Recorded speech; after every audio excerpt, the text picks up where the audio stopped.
Эта добрая история удивила пользователей соцсетей сразу в нескольких странах мира. Парикмахер Тимур Газиев создает прически особенным детям. И уже прославился на всю страну. Родители особенных детей жалуются, что их ребенка не принимают в обычных парикмахерских. Меня зовут Тимур Газиев, я парикмахер, и я стригу особенных детей. Привет, дядя Тимур, мы идем к тебе стричься. Мой сын Давид, ему 11 лет. Диагноз его аутизм, F840, классический аутизм. Привет, Давид. Да, 500 равно. Как дела? Нормально. В парикмахерскую в целом нашим ребятишкам очень сложно попасть, потому что не каждый мастер берется, потому что наши дети изворотливые, они могут кричать, могут толкаться, могут ругаться, могут убегать. И очень ограниченное количество людей, которые в принципе способны и хотят взять такого ребенка и сделать из него красавца. Ну, я стригу детей 7 лет, скорее всего, из них 6 я стригу особенно. Приходили, и ребенок взрослый ведет себя немножко нестандартно. И было такое, типа, было интересно, ну, или стыдно, там спрашивают родители, да, а почему он так себя ведет? Я из-за, наверное, того, что стыдился спросить, я думал, так, проблема во мне, раз ребенок так себя ведет. То есть я сначала видел проблему так, что это мне надо найти подход к нему, потому что ребенок-то боится меня, а не я его, понимаешь? Здрасте. Вот, давай, садись. Я начинал работать с ними, и очень много разных детей с разными поведениями. Мне приходилось каждому подстраиваться. И вот таким образом я как-то нашел вот эту вот какую-то возможность работать с ними. Для меня нету разницы, особенные или не особенные дети. Для меня все они одинаковые. Давидка, ты знаешь, что я тебя люблю, да? Да, знаю. Ты же мой лучший друг. Ну да. Давид считает Тимура своим другом, причем лучшим другом. Вот дядя Тимур, ты... Да. Тимур на волне. Он на волне вместе с Давидом.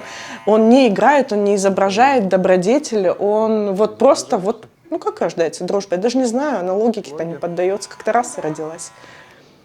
И по сей день Давид готов отменить все, бросить все, если я говорю, что нам нужно поехать к Тимуру.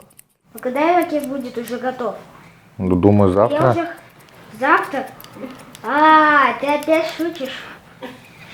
Молодец, ты понял. Я думаю, что... Ну, давай уже совершай. Мы поговорим наедине. Постоянно Сильно, да. Я не Наташ. хочу сругаться. Хорошо, не будем стричь. Ты мне расскажи, что Дед Мороз-то писал. Каш. Это паука. Футболку? Какую? Какую футболку-то? Робота-паука. Робота-паука? Мне не надо мне срыгаться дурацким машинкой. А чем надо стригаться? А мне не надо. Пойдем, я тебе машинку покажу свою, не дурацкую. У меня красивая машинка. Хочешь посмотреть? Я не хочу срыгаться. Ну, я тебе покажу только. Не будем стричь, я тебе покажу только. Пойдем? Ну, не дурацкая же. Нет, не надо. Хорошо, не надо. Мне не надо срыгаться. Да не буду я тебе стричь. Мой сын Аркадий, ему 11 лет, и у него синдром Дауна. И он ужасно не любит стричься. Мы не можем пойти в обычную парикмахерскую, потому что парикмахеры боятся его брать. У нас был опыт, когда они могли порезать себе нечаянно палец, потому что он сильно кричит или дергается. Молодец. А что, тебя стригли дурацкой машинкой, что ли? Нет, Нет? не дурацкая. Не дурацкая? Ну, видел, какие там черепа, да, нарисованы? И пончики там есть. Видел? Ну, а ты переживал, да?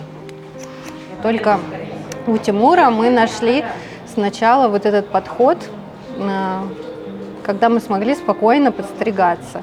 Благодаря Тимуру он наконец-то смог терпеть стрижку. Пока!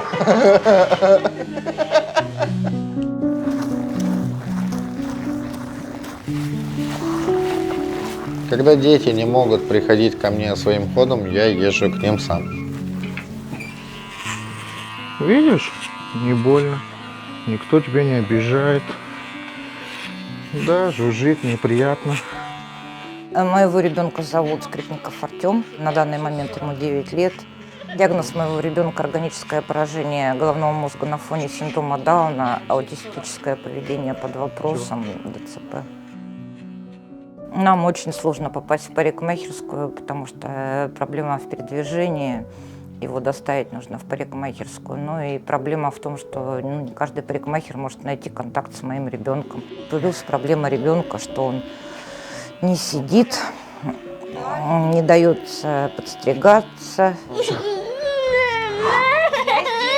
кричит, извивается. У нас уже были случаи, когда в парикмахерской нам отказывали. Как собачку зовут? Филя. Филь, переживаешь за него, да? Не переживай. Мы его не обижаем. Да ладно. Не ругайся. Подстричь моего ребенка – это реальная проблема, очень большая. Поэтому стрижемся очень редко, раза 2 в год. Это лето, в смысле весна и осень, когда я могу на коляске его в парикмахерскую докатить. А зима уже у нас не получается. Какой ты молодец. Да.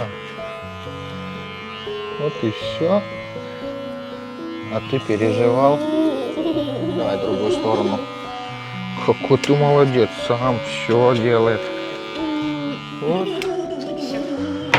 Да. Да, я тебя вытру. Дай. Да, хорошо, дай сниму это. Когда каждый день работаешь с ними, и каждый день приходят к тебе новые люди, хотя бы несколько, да, которые говорят, вот нам 10 лет, вот мы стриглись последний раз в 2 года. И ребенок обросший. И родители никогда его не видели каким-то подстриженным, ровно подстриженным, красиво подстриженным, уложенным. И когда ты это делаешь быстро, да, и за короткое время, и безболезненно для ребенка, и ты видишь, как родители сидят и плачут, потому что они никогда не видели своего ребенка вот таким красивым, как ты его сейчас вот подстриг. Работая с такими детьми, я чувствую себя нужным. Тимур нам очень понравился. Тёма, конечно, сначала кричал, но потом подстригся. Ребенок хорошо. Сейчас пытается смотреть. Тёма, смотри, что тебе Тимур дает. Тём. Смотри, угощает. Ну, пойдем сюда. Ну, повернись.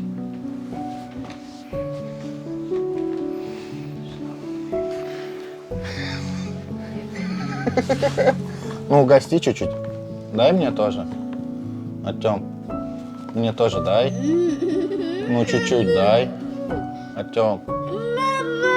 Нет? Ладно. Всего хорошего дня. Да, все, до свидания.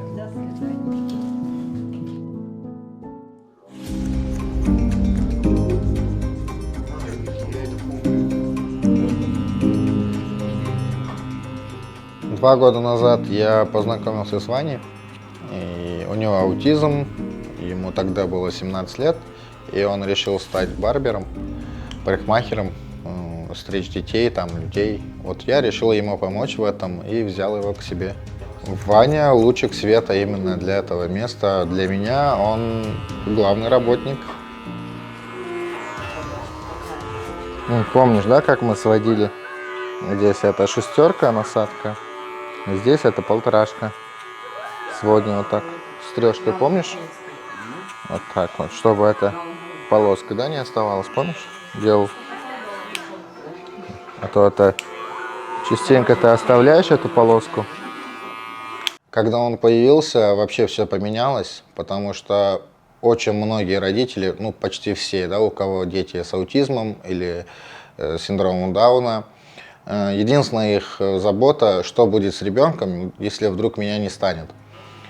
И после появления Вани когда люди стали приходить, люди стали смотреть в интернете, да, у меня в соцсетях, то, как он работает, как он общается, как он ведет себя, он вселяет очень многим родителям надежду, что их дети не потеряны, что есть такая возможность, если заниматься с ними, работать с ними, их дети тоже могут быть в каком-то смысле самостоятельными, то есть хотя бы себе на хлеб заработать, если вдруг что-то случится с ними. И мне хочется, чтобы они все могли так же работать, как Ваня, чтобы они были интегрированы в общество. Детским барбером я надеюсь стать, да. Благодаря Тимуру. Ну, я как бы вовлечен, но больше как бы в плане творчества. Потому что когда кого-то я стригу, меня начинает воплощать искусство.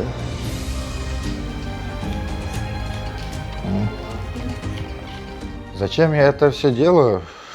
Я этот вопрос задаю себе уже много лет. Я такого ответа конкретного не нашел. Я просто понял, что у меня это получается. Я просто понял, что у меня получается работать с ними, находить общий язык, находить какой-то контакт. И я стал от них получать больше. Вот, и я стал видеть, что вот эта вся работа не впустую делать.